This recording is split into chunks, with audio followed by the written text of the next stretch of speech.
बऱ्याचदा नात्यां रिगार्डिंग एक प्रश्न असतो की त्या नात्यामध्येही मला राहता येत नाही आणि त्या नात्याशिवाय मला नाही राहता येत आहे.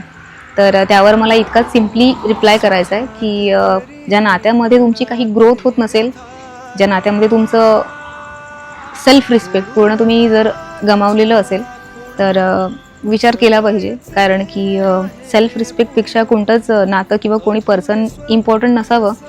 आणि ऑब्व्हियसली एखाद्या पर्सनला विसरणं ही इतकं इझी नसतं. अटॅचमेंट्स असतात आपल्या, पण मला काय वाटतं, लाईफ टाईमची हॅरॅसमेंट सहन करण्यापेक्षा एक सर्टन डेजचा त्रास कोणालाही सहन होऊ शकतो.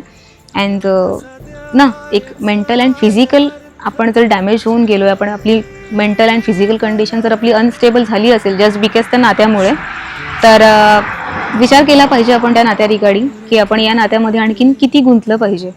त्यामुळे होल विचार करून व्यवस्थित डिसिजन घ्या. कारण की नातं हे काही दिवसांपर्यंत असू शकतं, पण तो डिसिजन आपला फ्युचर डिसाईड करतं ना. त्याच्यामुळे आत्ता जर तुम्हाला दिसतंय की मला या नात्यामध्ये इतका त्रास होतो, इतकं पेन होतं आहे, माझे ड्रीम्स, माझे एम्बिशियन सगळं काही जागेवर जर राहत असेल फक्त एका नात्यासाठी, तर एका ठिकाणी शांतपणे विचार करून एक स्टँड घेतला पाहिजे आणि त्यावर आपण फर्म राहिलं पाहिजे.